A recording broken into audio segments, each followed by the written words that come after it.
Morning po. Sige po, sa umaga pong ito mga kapatid, ay nanya po pong lahat na manalangin. Ay po manalangin mga kapatid, let us pray. Panginoon, salamat po sa umaga ito. Salamat Panginoon sa magandang loob niyo sa amin, Panginoon, na kami po ay binigyan niyo ng panibagong buhay, Panginoon. Binigyan niyo kami, Panginoon, ng pag-ibig sa inyo at higit sa lahat, Panginoon, kaligtasan sa pangalan ng inyong anak na si Jesus, Panginoon, at sa tatak ng banal na Espiritu na sumasali.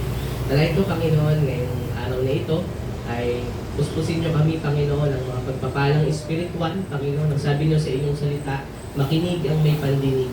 Dalayan po namin, Panginoon, sa lahat po ng aming mapapakinggan, ay ito po ay isang maging makabuluhan para sa lahat at kapakipakinabang sa aming mga buhay. At sa oras na ito, Panginoon, lilisin niyo kami, Panginoon. Sabi niyo sa inyong salita, kami mga gumagawa ng mga masama, kami mga pabago-bago ng isip. I-fix namin ang aming paningin sa inyo sapagkat kayo po ang umpisa at katapusan ng pananampalataya. Dalayan ko, God, sa oras na ito ay magkaroon kami ng intentional listening, Panginoon. Upang paglabas namin, Panginoon, sa katawan niyong ito, Lord, ay magkaroon din kami, Panginoon, ng sense of intentional disciple making, Panginoon. Sapagkat dito niyo kami tinawag, hindi po para maging tagapakinig lamang habang buhay, kundi maging disipulo ninyo. Ito pong aming dalangin sa pangalan ni Jesus. Amen. Grace and peace muli mga kapatid, no? Good morning. Good morning. So, ang topic po natin mga kapatid ay being Christ-likeness priority. Yan. Ang ganda ng topic last time mga kapatid, no? Yung suffering because of following Christ. Tama po ba mga kapatid? Tama po ba? Hindi nakinig last week. So, yung topic last week napaganda, suffering because of Christ. Kaya nga lang, minsan sa buhay natin mga kapatid, hindi natin alam, ba't ako nasunod sa Panginoon? Ba't ko kailangan mag-suffer?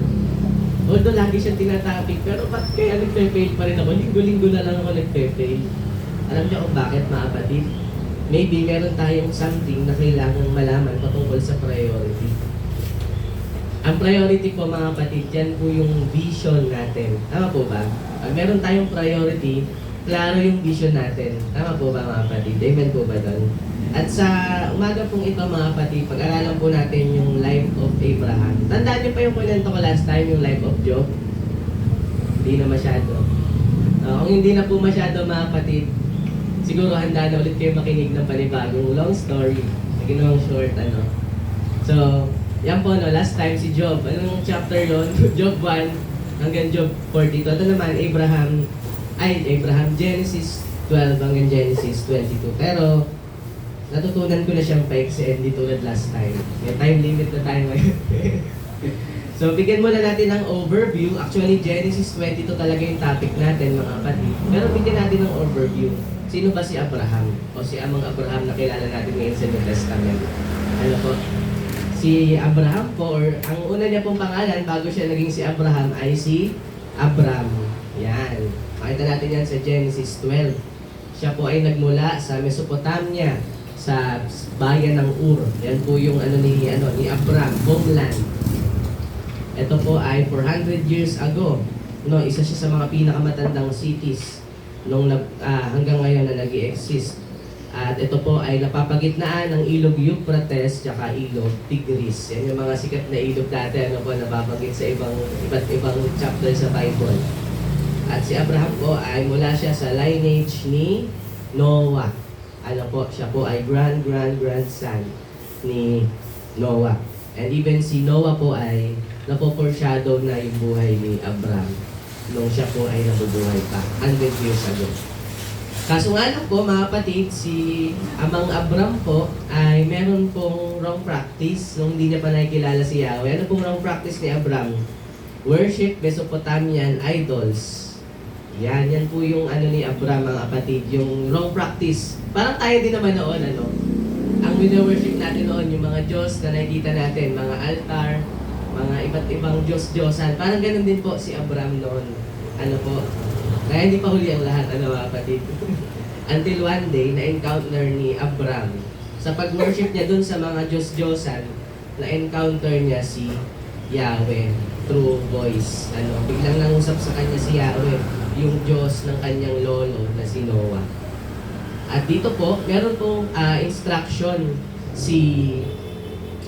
may instruction po si Yahweh kay Abraham. Ang sabi ni Yahweh, umalis ka sa bayan mo, sa tahanan ng iyong ama, at sa tahanan ng iyong mga kapatid. Pagpapalain kita, ano pang sabi nun? Pagpapalain kita, susumpain ko kung sino mang susumpa sa'yo, pagpapalain ko kung sino mang magpapala sa'yo. Pagpapalain ko ang buong bansa, ang maraming bansa dahil sa'yo. Yan po yung instruction ng Panginoon. At ito po mga kapatid, kita nyo po, comfort zone yan mga kapatid. And minsan mga kapatid, hindi pala minsan, ito po yung way ng Panginoon. Kaya sabi sa New Testament, magalak tayo sa tuwing dumadanas tayo ng iba't ibang uri ng pagsubok, sabi ni Santiago. Bakit? Yun daw po yung nagpapatibay or nagpapatatag ng ating pananampalataya. Tingnan niyo si Abraham mga kapatid. And by the way, si Abraham po ay may asawa, si Sarai. Bago siya si Sarai. Si Sarai po ay baog. At matagal na nilang pinagpe-pray doon sa kanilang mga Diyos-Diyosan noon na magkaroon ng isang supling na pagmamanahan. Kasi dito sa times nila, meron silang kaugalian na dapat meron kang anak para may pagmamanahan ng iyong lahi at iyong mga ari-arian. At dito mga kapatid, ito yung gamit laging formula ng Panginoon. Tandaan nyo ito mga kapatid. Pag-alis sa comfort zone. Yan. Pag hindi po tayo natutong umalis sa comfort zone natin mga kapatid, hindi tayo magagamit ng Panginoon at higit sa lahat, may pagpapala man, hindi siya ganun. Kasi ang sabi ng Panginoon sa New Testament, pinagpapala ko ang mabuti, nagpapaulan ako sa mabuti at sa masama. Kaya pagtingin nyo sa kapitbahay nyo, ba't kaya yung kapitbahay namin, ang yaman-yaman, wala naman Diyos? Sa New Testament po, mga kapatid, pinagpapala ni Yahweh ng Diyos lahat, maging masama man o mabuti. Kaya nga lang, huwag nating tignan yung Diyos natin bilang chief God, na parang nakakatamad sumunod yan, pinagpapala din naman lahat. Of course, pinagpapala kasi lahat nila lang ng Diyos. Pero sabi sa John 1:12, hindi lahat anak ng Diyos. So kung pinagpapala yung kapitbahay natin mayaman, na hindi naman anak ng Diyos, mas mapalad tayo dahil tayo anak ng Diyos. Kaya huwag natin tignan yung soul natin or faith natin parang cheap lang, mababa lang. Alam niyo ba kung gaano kahalaga yung soul natin, mga kapatid? Recently ko lang natutunan. Si Satanas, hindi na siya natutulog araw at gabi, manakaw lang yung soul natin. At si Jesus Christ naman, namatay sa cross para sa soul natin. Diba? Gano'n tayo kahalaga, mga kapatid? Tignan natin yung bagay na yun. At yung instruction ng Panginoon, number 1 instruction ng Panginoon sa buhay ng isang tao, para siya magamit ng Panginoon, kahit i-check natin lahat ng character sa Bible, mga disciple, mga apostles, mga prophets, lahat yon bago gamitin ng Panginoon, pinaalis muna sa comfort zone. In the New Testament, ang sabi ng Panginoon, para tayong ginto na pinapadaan sa apoy para dalisayin, maalis yung mga impurities, yung mga madudumi sa atin, at matira yung mga malilinis. Tapikin nyo nga yung mga katabi nyo, sabi nyo, kapatid, huwag kang sasama sa dilim. Yan, dito tayo sa liwanag mga kapatid, no? Andito ang Panginoon. At merong promise ang Panginoon, ito na nga, I will bless you, I will bless those who bless you, and curse those who curse you. And all the earth shall be blessed because of you. Yan. Ayan yung pinagkuhanan ni Abraham ng kanyang pagtitiwala sa Panginoon. Dito siya nagtiwala, dito siya nagkaroon ng pananampalataya sa promises ng Panginoon. And minsan, mga kapatid, ito po ang kulang sa atin. Alam niyo po kung ano yon? Bible reading, devotional, mga kapatid. Kasi kung mapapansin niyo po, mga kapatid, sa mga natin, cell group, more on challenge, di ba? More on disciple making, more on mga parang doctrinal topics. Pero sa devotional nyo, mga kapatid, I suggest, ito po yung gawin nating sariling topic sa Panginoon. Alamin natin yung mga pangako niya sa atin para tayo man din may paghugutan ng lakas. Hindi yung encouragement, kundi yung Panginoon. Kasi para tayong babad na babad sa mga challenge, napansin niyo ba mga kapatid? Kulang tayo sa promise ni God. Look at Abraham, mga kapatid, no? Nasanay siya ng ilang taon, ilang dekada, doon sa kanyang sariling bayan. Pero ganun pa man, hindi siya gagamitin doon ni Yahweh. Kung siya nag-stay doon sa comfort zone niya. Pag siya pinapalis doon mga kapatid, meron siyang wrong practice. Sa comfort zone, makikita natin lahat ng wrong practice mga kapatid. Diyan po yung tatandaan natin. Pag ako nananatiling komportable sa buhay, I believe meron akong ginagawang wrong practice doon sa pananatili ko na yun. Kaya number one instruction sa atin ng Panginoon, umalis tayo sa comfort zone, doon sa homeland natin. Ano po? At dito po, sa companionship, meron po siyang kasama si Abram, si Lot na kanyang pamangkin, si Sarai na kanyang asawa, at dalawa niyang servant. Yung isang servant lang po ang napangalanan dito sa Eliezer. Yan po. At dito po, from city of Ur, pumunta sila sa city of Babylon, sa city of Mari, sa city of Haran. At sa city of Haran, mga kapatid, nagtagal sila doon ng ilang taon bago sila nakapunta dito sa city of Shechem, sa Canaan. Yan po yung promised land ng Panginoon. Kaya nga lang, pagdating nila sa promised land, doon sa ipinangakong lupa ng Panginoon sa kanila, tagutong, tagutong doon sa Canaan. Kaya napagdesisyonan nila ni Abram, ni Lot, ni Sarai, tsaka ng dalawa niyang servant na loyal sa kanya, na pumunta muna sa Egypt para kumuha ng mga kayamanan or goods. At pagdating nila sa Egypt, ay napansin ni Abram yung kagandahan ng kanyang asawa. At sa sobrang ganda ni Sarai noong panahon na yun, ay nagpanggap sila bilang magkapatid. Si Abram, tsaka si Sarah. Yun, doon tayo gising na mga kapatid pag pag may mga panggap-panggap na Pero yun nga, nagpanggap sila bilang magkapatid. Para bakit? Kasi noong Old Egypt times, tingnan nyo sa panahon ni, ay yung mga hari pala, yung mga Old King times, tingnan nyo si David. Bago niya makuha si Bathsheba, pinamatay niya muna yung asawa. Ito rin po yung kaugalian until dito siya nagsimula ni Abram.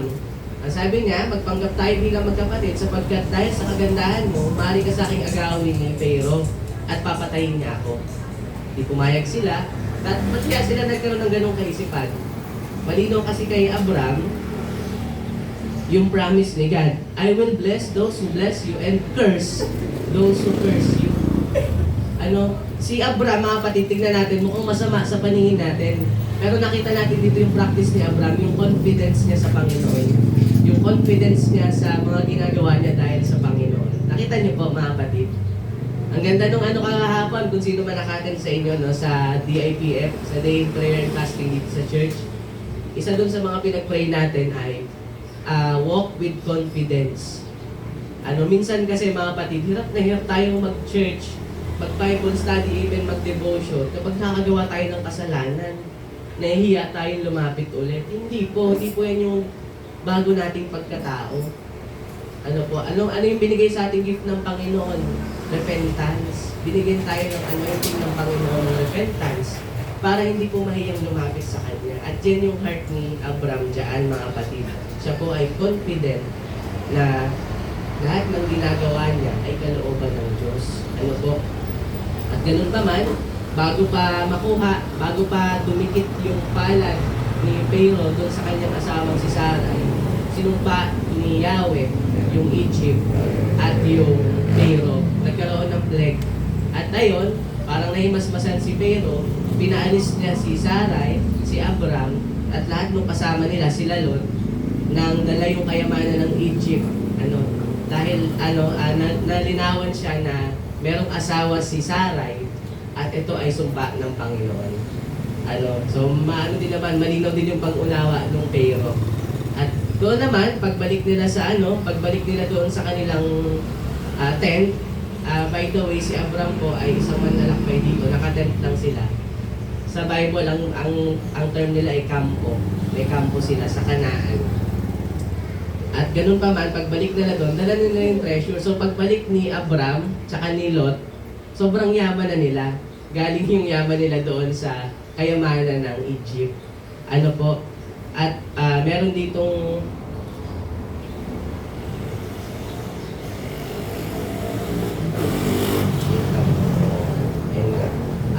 ito mga kapatid, sa lahat ng bayan na pinupuntahan ni Abram, binibigay sa kanya ito ni Yahweh. At alam niyo yung humble practice ni Abram, palagi siyang nagtatayo ng altar. At may nabasa akong commentary, e-books, ano tawag dito? Archaeological book na kung saan natagpuan yung mga altar na pinagagawa ni Abram. Ang lalaki pala mga kapatid, hundreds of square meters. Yung mga altar. Akala natin minsan yung altar parang pulpit lang ganito. Table, nilalagay doon yung baka. Hindi pala. Para siyang nagtatayo ng graveyard. Isang malaking bato, siguro 100 of square meter. Tapos may mga kolum-kolum, doon niya nilalagay doon sa mga kolum yung mga fresh, yung mga pinaka-best na alay. So makita natin yung humble practice ni Abram, no? Sa pagbibigay natin mamaya, ganun din mga kapatid, no? Ayun natatanggap natin sa Panginoon, hindi yan sa atin. Yan po yung pinagkatiwala lang sa atin. Kaya magkaroon po tayo ng heart na ibalik sa Panginoon. O, nagbibing agad. Pero yun po yung humble practice ni Abram. Kaya siya, hindi rin pinagkukulang ni Yahweh. Bakit po? Siya mismo, hindi rin po nagkukulang para sa Panginoon. Ano po? Lagi niyang tawag dito, pinapahalagahan lahat ng binibigay sa kanya ng Panginoon. Malinaw sa kanya na hindi sa kanya yon. Ano po? Yan po yung isang humble practice ni Abram. At dito, nagkaroon sila ng good problem. Ano po? May good problem sila. Ano po yon? Pagbalik nila dun sa kampo nila, sa Kanaan, mga kapatid, sobrang yaman na nila, nag-aaway na sila. Alin ba dyan yung tupa ko?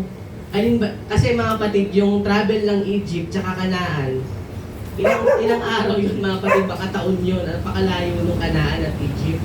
So, along the way, nagsisimula na magparami yung mga tupa, yung mga kambing, even yung mga pastol, dumadami na rin, even yung mga servant nila from Egypt, dumami na din. So pagdating nila doon sa kanilang home base, sa Kanaan, sobrang yaman nila, nag-aaway na sila, alin ba dyan yung sa akin? Oy, akin yan, hindi akin yan. So, ganun na sila. Pero ang sabi ni Abram, malinaw yung kanyang, malawak yung kanyang pag-iisip ni Abram. Hindi dapat tayo mag-away. Bakit? Ang sabi ni Abram, magkamag-anak tayo. Mamili ka na lang kung sa kaliwa ka o sa kanan. Maghiwalay tayo ng landas. Ano po? At si Abram po nanatili po sa Kanaan. Si Lot naman po, dahil doon sa kanyang kasi siyempre pinantay niya yung standard ng pamumuhay niya doon sa lugar na pupuntahan niya. Napili niyang puntahan yung Sodom, likod ng Gomorrah. Ano po? At doon nagsimula yung malaking trouble sa buhay ni Lot. Bakit po? Pinili ni Lot yung comfort zone niya. Bumalik siya doon sa pinagmulan niya. Tandaan yung unang utos ni Yahweh kay Abram. Umalis ka sa bahay ng iyong ama, sa homeland mo, sa sa Mesopotamia, at saka sa bahay ng mga kamag-anak mo. Pero tingnan nyo, nakaalis sila, si Abram hindi na bumalik sa comfort zone. Si Lot, umalis na sa comfort zone, bumalik pa ulit sa comfort zone. Doon nagsimulang naging peligro yung buhay nila, ang pamilya.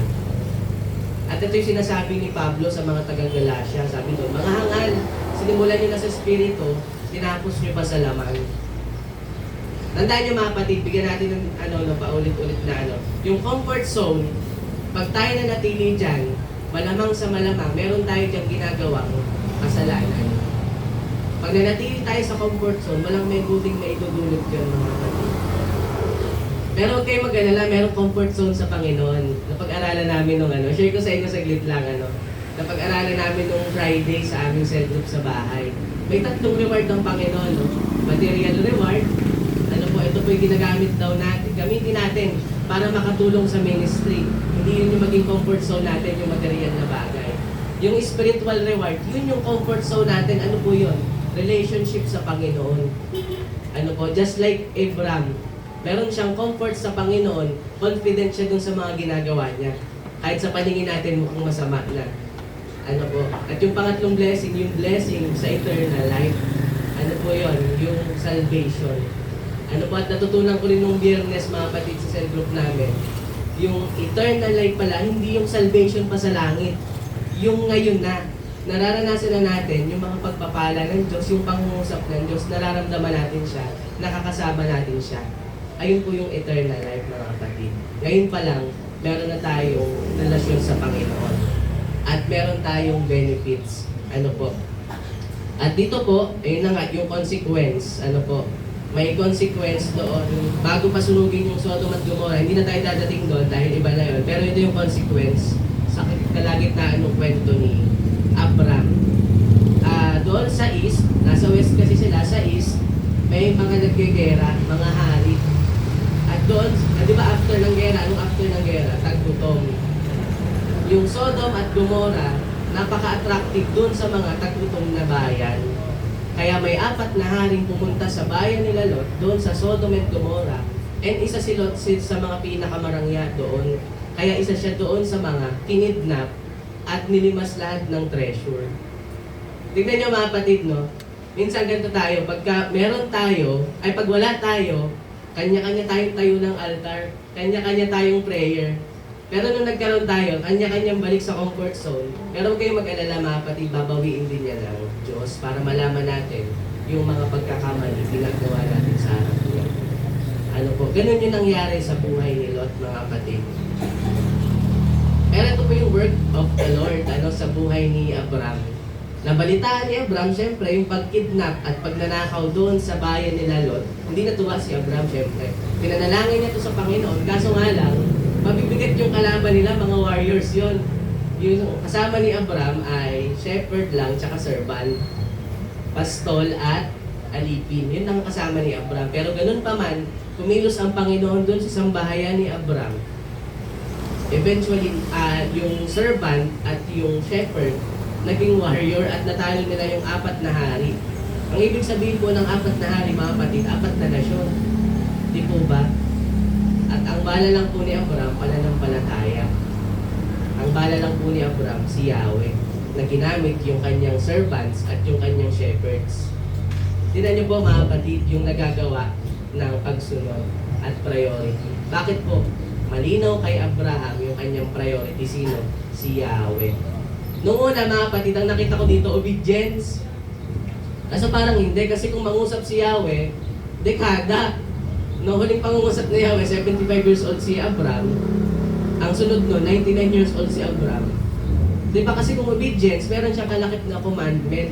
Pero once na-encounter niya si Yahweh, ni Abram, naging malinaw kay Abram yung kanyang identity at yung kanyang priority.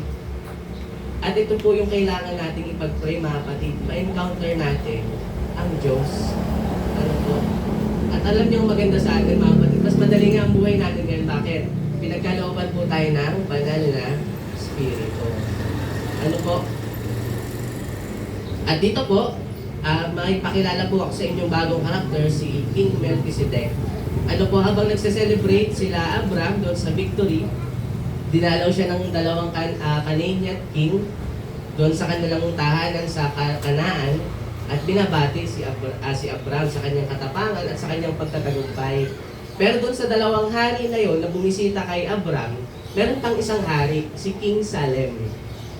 Yan, the first king of Jerusalem. Kaya siya tinawag na Jerusalem. Si King Salem.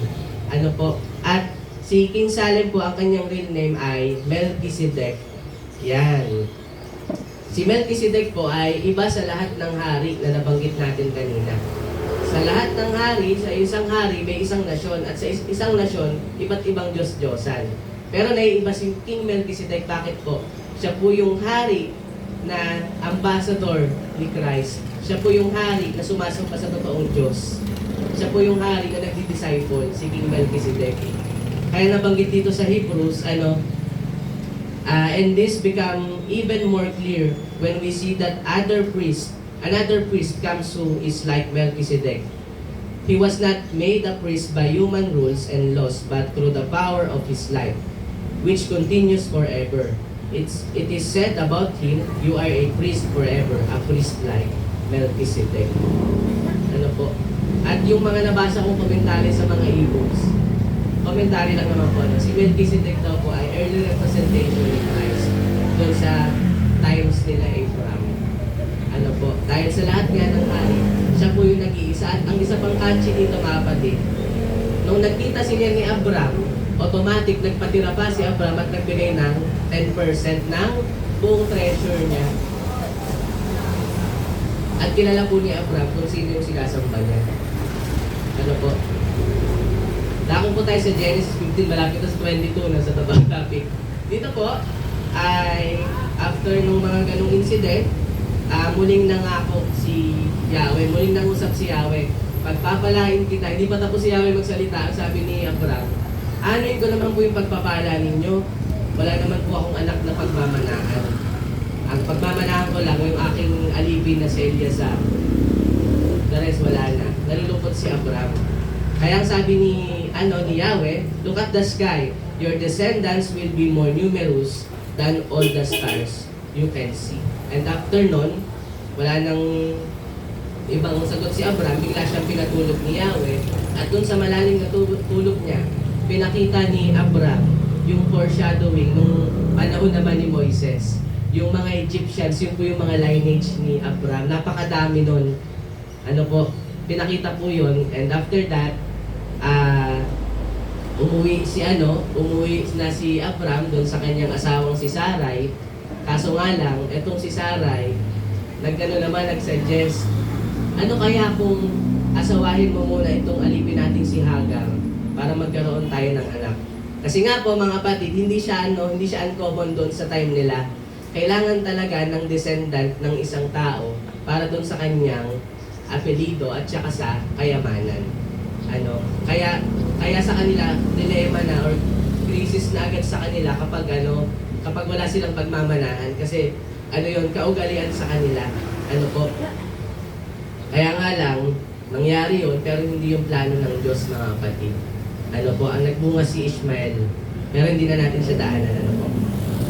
At ganun pa man sa Genesis 17 mga kapatid ay muling nangusap si Yahweh kay Abraham. Ang sabi dito, God reaffirmed His promise to Abram and Sarai that they would have child, renaming Abram to Abraham, father of many nations, and Sarai to Sarah, princess of all. Abraham was 99 years old at that time. So sa Genesis 17 mga kapatid, doon na talaga nag-reaffirm yung promise ni Yahweh kay Abraham. Doon na nagsimula, pinalitan niya yung pangalan niya, hindi na Abraham, hindi na Sarai, Sarah, meaning princess of all. At dito na po, pinanganak sino nga to? Isaac, yan. Diyan po tayo magsisimula kay Isaac. Pero dito makita natin yung life ni Abraham, no? Napaka-precious nung pilgrimage, yung relationship niya sa Panginoon. Ito yung literal na pilgrimage, no? Naglalakbay talaga kasama ang Panginoon. Napaka-precious, napaka-intimate ng relationship niya kay Yahweh. Napaka-intimate nun, nagbunga yun ng priority niya, naging maayos. Tignan niyo mga kapatid, pag maayos yung priority natin, maayos yung vision. Pag maayos yung vision natin, na-accomplish natin yung kalooban ng Panginoon. True Panginoon din. Panginoon din ang kumikilos. At dito po, pagkalipas ng ilang panahon, sinubok ng Diyos si Abraham. Tinawag siya ng Diyos, Abraham. Ang sabi ni Abraham, narito po ako, tugon niya. Makita po natin dito mga kapatid, no, yung sensitivity ni Abraham doon sa calling ng kanyang ama. Tayo nga, mas magaan ang buhay natin, meron tayong Holy Spirit, no, walang biglang sisigaw sa atin, bigla lang bubulong. Baka tayo hindi na binubulungan ng Holy Spirit, sinisigawan na, JC, kumilos ka na mag-share ka. Ayaw pa rin mag-share. Diba? Pero dito si Abraham, narito po ako. Di po ba? Makita natin makita natin dito, priority talaga ni Abraham. Tumugon. Yung last na topic, proper response. Meron siyang proper response sa kanyang master. Sinabi sa kanya, isama mo ang kaisa-isa at pinakamamahal mong anak na si Isaac. Kaisa-isa at pinakamamahal. At magpunta kayo sa lupain ng Moriah, umakyat kayo sa bundok na ituturo ko sa iyo at ihandog mo siya. Si Moriah po ay sa lugar pa rin ng Jerusalem.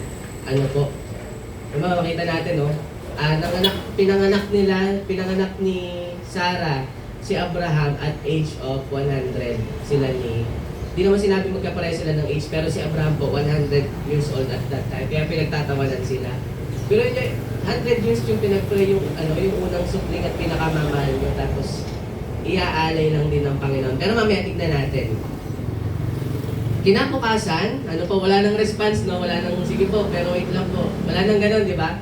Sabi sa 3, kinabukasan, maagang bumangon si Abraham at nagsibak ng kahoy na gagamiting panggato sa handog na susunugin. Ang pagsunod sa Panginoon, mga kapatid, ang pinaka-crucial dito, minsan, yung preparation. Minsan lagi tayong naharap sa Panginoon lang hindi prepared. Naharap ng may galit, naharap ng walang devotional, naharap ng walang prayer. Di ba po? Makita natin dito yung isang character din ni Abraham, no? Napakagalang niya sa Panginoon, lagi siyang nagpe-prepare. Lagi niyang pinagpe-prepare yung Panginoon. Inihanda niya ang asno at umalis kasama si Isaac at ang dalawang aliping lalaki papunta sa lugar na sinabi ng Diyos sa kanya. Nang ikatlong araw ng paglalakbay, so 3 araw, napakalayo pala nung pagitan ng Moriah at Canaan. Natanaw na nila ang dakong kanilang pupuntahan. Kaya't sinabi ni Abraham sa kanyang mga alipin, bantayan niyo rito ang asno at kami na lamang ng bata ang aakyat sa bundok. Sasamba kami sa dako roon at babalikan namin kayo. Hindi niya sinabing magpupuri kami, hindi niya sinabing mag-aalay kami, hindi niya sinabing challenge sa akin doon ng Panginoon Hindi niya sinabing kailangan ko itong gawin para sa Panginoon. Sinabi niya, sasamba kami sa dako roon. Alam natin minsan mga kapatid, sa atin sarili, hirap na hirap tayo magkaloob sa Panginoon. Bakit? Masyado nating pinapahalagahan ang mga bagay-bagay. Tingnan niyo mga kapatid, bantayan niyo rito ang asno at kami na lamang ng bata. Tingnan niyo yung unang description mga kapatid, kaisa-isa at pinakamamahal na anak. Pero nung time pa lang, na kinausap siya ni Yahweh na iaalay mo sa akin ang kaisa-isa at pinakamamahal mong anak. Tingnan niyo yung tawag niya dun sa anak niya sa Isaac. Bata. Hindi, dun pa lang sa moment na hindi niya pa inaalay sa altar si Isaac, sa isip at puso niya pa lang, tinuring niya na yung alay. Doon pa lang sa isip at puso niya, inalay niya na si Isaac. Ito po yung nabagit ko kaninang eternal life, mga kapatid, Bago pa yung heaven, dito muna sa earth gawin na natin, mga kapatid. Sasamba kami sa dako roon. Hindi siya challenge, kundi worship. Mga kapatid, lahat ng bagay gawin natin, ituring natin worship. Attend ako sa Panginoon para mag-worship. Magde-devotion ako para mag-worship. Mag-share ako para mag-worship. Hindi siya challenge. Kaya naman, minsan ganito, nag-sacrifice ako sa Panginoon. Tama naman, sa tingin natin, sacrifice. Pero kung sacrifice lagi ang tingin natin, mga kapatid, mabibigatan tayo doon, padagdag ng padagdag. Ang dami ko ng sakripisyo sa Panginoon. Kaya yung ibang umalis, dami naming sacrifice dyan, di makukuha, wala kami. Hindi yung ganun, mga kapatid. Si Kristo po ang katuparan ng lahat ng bagay. Tayo po bunga lang ng sacrifice. So ang response natin, ang proper response tayo, bunga tayo ng sacrifice. Hindi po sacrifice, worship. Ituring natin lahat ng bagay bilang pagsamba sa Panginoon. Whether we eat or drink, do it for the glory of God. Kahit tayo kumain o minom, worship sa Panginoon. Kaya sabi po dito sa Romans 12 verse 2, huwag ninyong pahalagahan ang inyong sarili ng higit sa nararapat. Kaya po tayo mga kapatid, lahat na lang ng inaalay natin sa Panginoon, alay ko yan, sakripisyo ko yan, naglaan ako ng oras. Minsan pinagkakalat mga ganun ba mga kapatid? Pero tignan niyo yung term dito, huwag niyong pahalagahan ang inyong sarili ng higit sa nararapat. Hirap na hirap tayo magkaloob, kaya naman minsan nagkakaroon pa tayo ng pride dahil nagkaloob ako. Hindi po ganun. Bakit? Masyado natin pinapahalagahan yung sarili natin ng higit sa nararapat. Hindi masamang magpahalaga sa sarili, mga kapatid, pero wag lang lalagpas sa nararapat. Dahil sa kagandahang loob ng Diyos sa akin, sinasabi ko sa bawat isa sa inyo. Tandaan po natin mga kapatid, Kaya natin hindi kailangang pahalagahan yung sarili natin ng higit sa nararapat dahil sa kagandahang loob ng Diyos. Ano po? Mas mahal po ng Panginoon yung sarili natin kaysa sa sarili natin nagmamahal.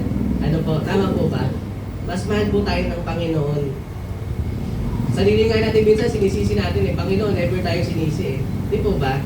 Kinokondem natin, sarili natin. Panginoon, never tayong kinondem kahit si Satanas, kahit si Lucifer, hindi niya kinondem. Di po ba? Sa halip, pakaisipin niyong mabuti ang tunay ninyong katayuan ayon sa sukat ng pananampalatayang ipinagkaloob ng Diyos sa bawat isa sa inyo. Evaluate po natin yung sarili natin, mga kapatid. Huwag natin siyang pahalagan, i-evaluate natin. Anong ibig sabihin nun? Ano pa kaya yung mga bagay na kailangan po isuko sa Panginoon? Yun po yung pagpapahalaga sa sarili. At hindi po yun sa sarili, sa soul natin. Hindi po ba? Ano pa yung mga bagay na kailangan kong isuko sa Panginoon para ako maging precious sa harap ng Panginoon? Yan po yung pag-evaluate sa sarili. Ano po? Next na kwento po, sa verse 6, pinapasan ni Abraham kay Isaac ang kahoy na panggatong. Dala naman niya ang apoy at patalim at magkasama silang lumakad. So dito makita natin representation din ni Christ, no? At representation din natin, mga kapatid, no? Sino mang gustong sino mang gustong sumunod sa akin, sabi ni Christ, must take up his cross daily and follow. Deny himself, take up his cross and follow me. Ano po, ito po yung ginawa ni Isaac, no? Siya na yung iaalay, siya pa yung nagbuhat ng mga panggato. At hindi yan basta panggato, mga kapatid, sabi ko sa inyo, yung altar, hundreds of square meters. Ang dami nan, ano po, mga kapatid. At si Abraham ay apoy at patalim. Ano po? Kamatayan at buhay. Di ba ganun mag-alay, mga kapatid? Sasaksakin mo, hahatiin mo yung hayop ng patalim. Magiging handog na buhay siya, banal at kalugod-lugod sa kay Yahweh kapag inoperan mo na ng apoy. Yung usok nun, yung samyo nun. Ano po, mga kapatid? Yan po yung representation niya. Ano po? Tinawag ni Isaac ng pansin ng ama. Ano yun, anak? Tugon ni Abraham. Mayroon na tayong apoy at panggatong. Ngunit nasaan ang tupang ihahandog? Tanong ni Isaac. Parang nakakakutob nakakakutob si Isaac kapag naglalakad siya. Nasaan yung igagatong natin? Ano po? Sumagot si Abraham, anak, ang Diyos ang magbibigay niyon. Kaya't nagpatuloy sila sa paglalakad. Minsan burden tayo talaga, mga kapatid. Aminin na natin, po. Hindi tayo makasunod sa Panginoon kasi wala akong may handog. Hindi po nga tayo maghahandog. Ang Diyos po. Diyos po ang nagkakaloob. God is at work, God will provide. Mga kapatid. At kapag wala tayong mai-provide para sa Panginoon, ito na yung nangyayari sa atin, yung naka-yellow. Tumitigil na tayo sa paglalakad. Yun. Tandaan po natin yung dalawang term, work for the Lord, tsaka work of the Lord. Hindi po natin kailangang mag-focus dun sa work for the Lord. Kusa po siyang darating pag naranasan natin yung work of the Lord sa buhay natin. Kasi ang tao minsan, nagiging by works, ano kaya yung pag wala akong may-alay, hindi na ako pupunta. Di po ba? Pero sabi dito, ang Diyos ang nagbibigay niyon. Kaya, nagpatuloy na sila sa paglalakad. Even si Isaac, mga kapatid, no?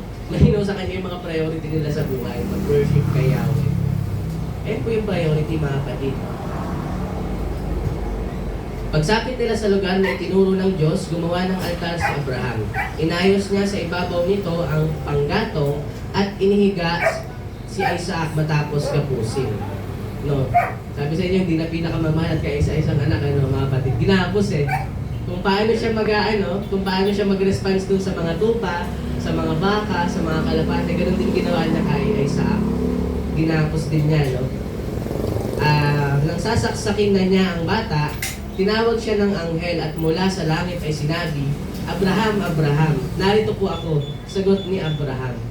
Tignan niyo gano'n ka-sensitive sa leading si Abraham, mga kapatid. Ang bilis doon, motion ng pagsaksak. Mahal ko pa yon. Kasi kung hindi ko yun mahal, dahan-dahan pa yon. Parang yung mga baka dati, hinahati pa nila in half. Pero dahil mahal ko yun, saksayin ko na para hindi ko makita. Pero sa bilis ng motion na yun, Abraham, natigil pa, no? Tayo minsan sinisigawan na ng Holy Spirit, bumangon ka na dyan, mag-share ka na, mag-devotion ka na, magpagamit ka na sa akin. Ayaw pa rin natin sumunod. Di po ba mga kapatid? Napaka-sensitive na sa leading ni Abraham, sa totoo lang mga kapatid. Kaya siya pinagpapala. Ano po? Sabi niya, narito po ako, sagot ni Abraham. Sinabi ng anghel, huwag mong patayin ang bata, huwag mo siyang saktan. Natitiyak ko ngayong handa kang sumunod sa Diyos. Kailan daw tayo magiging handa sumunod sa Diyos, mga kapatid? Sapagkat hindi mo ipinagkakait ang kaisa-isa mo. Hindi tayo magagamit ng Panginoon, mga kapatid. Pag lagi tayong mapagkait, sakit, madamot, ayaw ipagamit yung buhay natin. Hindi tayo magagamit. Ano po? Hindi tayo pagpapalain. Hindi tayo maliligtas. Hindi tayo magkakaroon ng relationship sa Panginoon, mga kapatid. Kung yung buhay natin, palagi na lang natin pinagkakait sa Panginoon na siya naman ang may ligtanan. Ano po? At sabi po sa unang Pedro 4:10-11, bilang mabubuting katiwala ng iba't ibang kaloob ng Diyos, gamitin yung kapakinabangan ng lahat ng kakayang tinanggap ng bawat isa sa inyo. So dito mga kapatid, no, tayo po ay mga mabubuting katiwala lamang. Yan po ang lagi nating isaisip. Mga material na bagay at even yung mga sarili natin, tayo po ay mabuting katiwala lamang. Ano po? Paglingon niya ay may nakita siyang isang lalaking tupa na ang mga sungay ay nakasabit sa mga sanga ng kahoy. Ito ang kinuha ni Abraham at inihandog sa halip na ang kanyang anak. John 3:16 to mga kapatid, no? Tama po ba? John 3:16 siya, di ba? Imbes na tayo, si Jesus na lang para doon sa kasalanan natin, para tayo magbalik loob sa Panginoon. Di ba? Imbes na tayo, imbes na si Isaac, yung ano na lang yung ram, ano po, na meron ding nakabiyabit na corona. No? John 3:16 niya, no, mga kapatid, no? Mahal tayo ng Diyos, kaya ibinigay niya yung kanyang kaisa-isang anak. Ano kailangan natin? Sumampalataya lang sa Kanya upang tayo hindi mapahamak. Ano po? Kaya't ang lugar na iyon ay tinawag ni Abraham na si Yahweh ang nagkakaloob. Kaya itong office na to, tawag ko dito, si Yahweh ang nagkakaloob. Diyan ko siya talaga na encounter si Yahweh, mga kapatid. At hanggang ngayon, sinabi ng mga tao sa bundok ni Yahweh ay may nakalaan. Ang ganda ng testimony, no? Yung bundok na yon, yung place na yon, tayo po yun ngayon. Meron tayong testimony sa Panginoon na sa buhay natin, ang Panginoon, meron laging nakalaan. Ano po, huwag nating isipin lagi ng hopeless. Ano po, mula sa langit, nagsalitang muli kay Abraham ang anghel ni Yahweh, ako'y nangangako sa pamamagitan ng aking pangalan, Yahweh, sapagkat hindi mo ipinagkait sa akin ang kaisa-isa mong anak, pagpapalain kita. Ang lahi mo'y magiging sindami ng bituin sa langit at ng mga buhangin sa dagat. Sasakupin nila ang mga lungsod ng kanilang mga kaaway sa pamamagitan ng iyong lahi. Pagpapalain ang lahat ng bansa sa daigdig sapagkat sinusunod mo ang aking utos. Binalikan ni Abraham ang kanyang mga alipin at sama-sama silang umuwi sa Beerseba.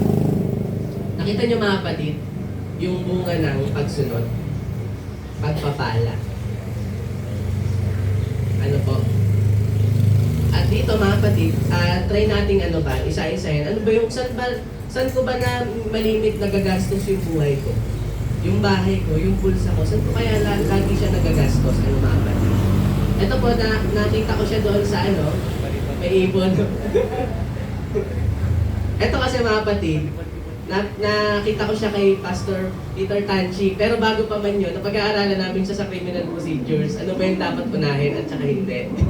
Yung pala, holistic approach pala itong 4 quadrants of priority, mga kapatid. Meron dyan, ito important and urgent. Not important,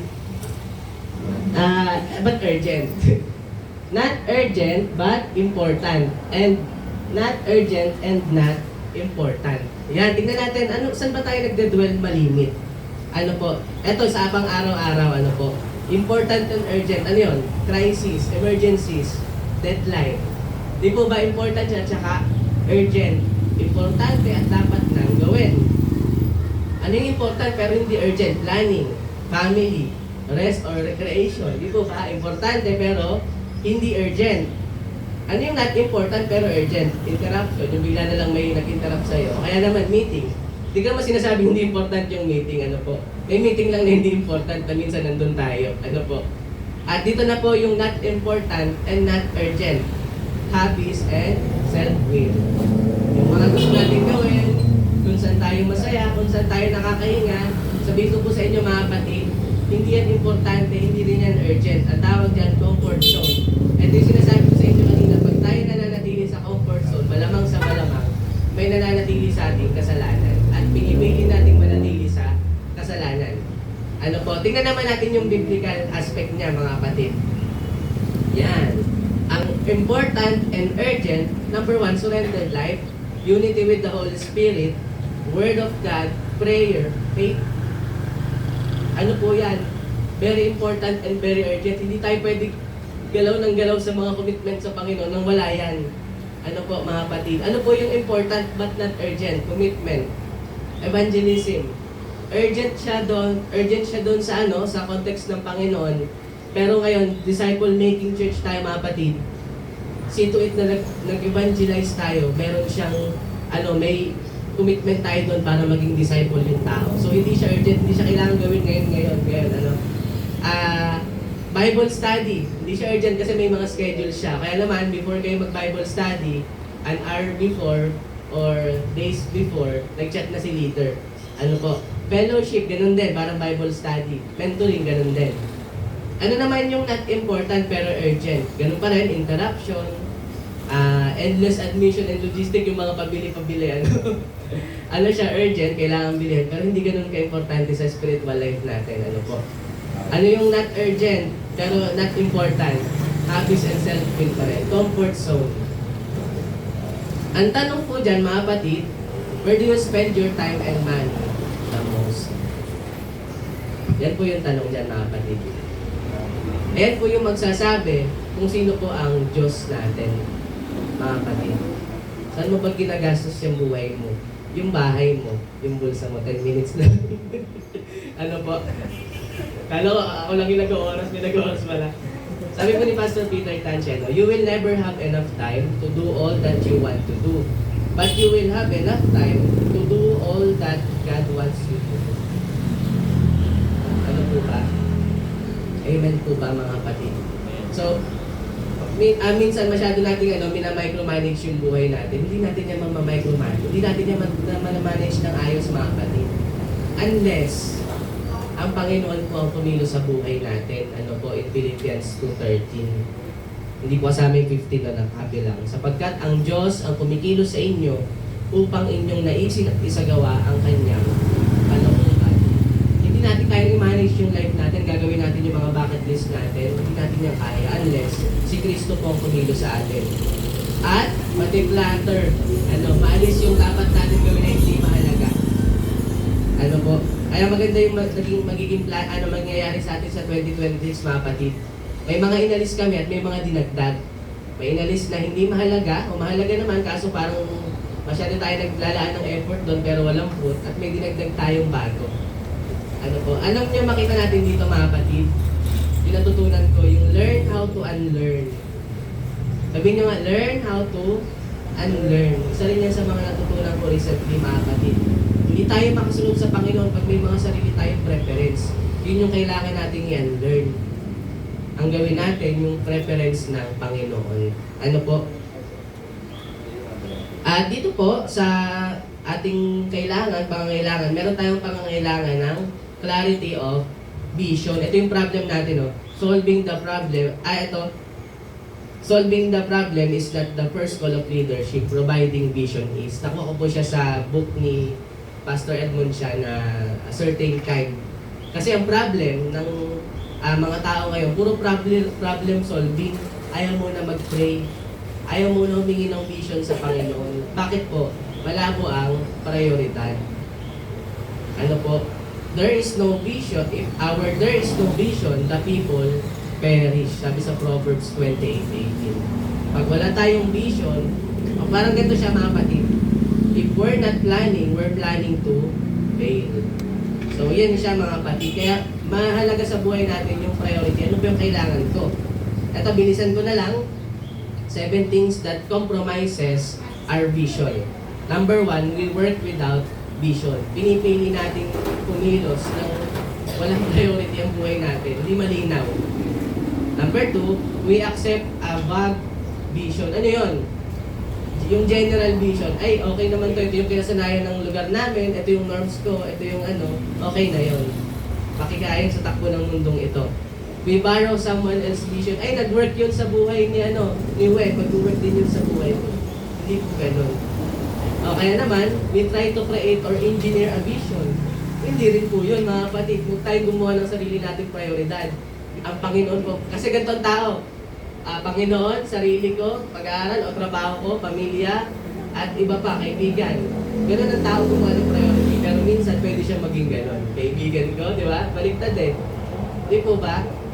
What if Panginoon ang hayaan natin gumawa o kumilos sa buhay natin? Ano po? Gawing sentro ang Panginoon sa buhay natin.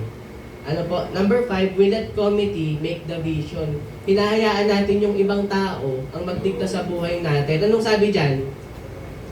Committees can help refine vision. Pwede naman tayo mag-suggest, but the original vision must come from the leader. Maging ano tayo mga kapatid, palagi tayong magtanong sa mga DS leaders natin. Palagi natin silang i-consult yung lahat-lahat ng bagay na nangyayari sa atin. Kasi kung sa atin lang manggagaling yan, lalo na sa ibang tao manggagaling, mapapahamak tayo. I-realign natin yung sarili natin sa leader natin mga kapatid. Ano po? Sabi sa 6, we separate vision from faith. Hindi po pwede yun. Tanyo si Abraham, ang naayos ng kanyang priority. Bakit? Connected siya sa faith niya kay Yahweh. And sa 7 po, becomes just empty words. Bakit? Parang ano na lang siya mga kapatid. Sinasabi ko na lang na may ganito akong priority sa buhay, pero hindi ko naman ginagawa. Mga ganun siya mga kapatid. May share ako sa inyo mga kapatid, last 5 minutes na lang. 5 P's. Yeah, 5 P's. Gising lahat.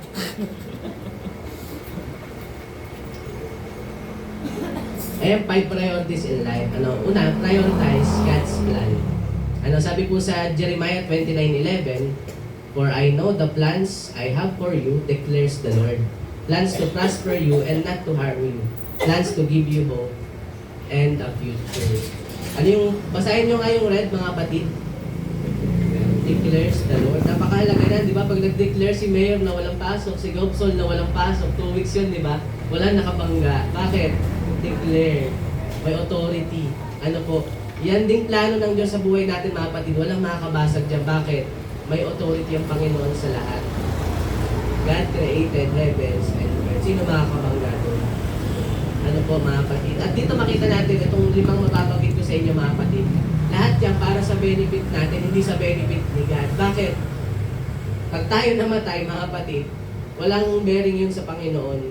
Pag tayo hindi sumunod sa Kanya, walang bearing yun sa Panginoon. Pero pag tayo ang mga gumawa ng bagay na yun, sa atin yung babalik.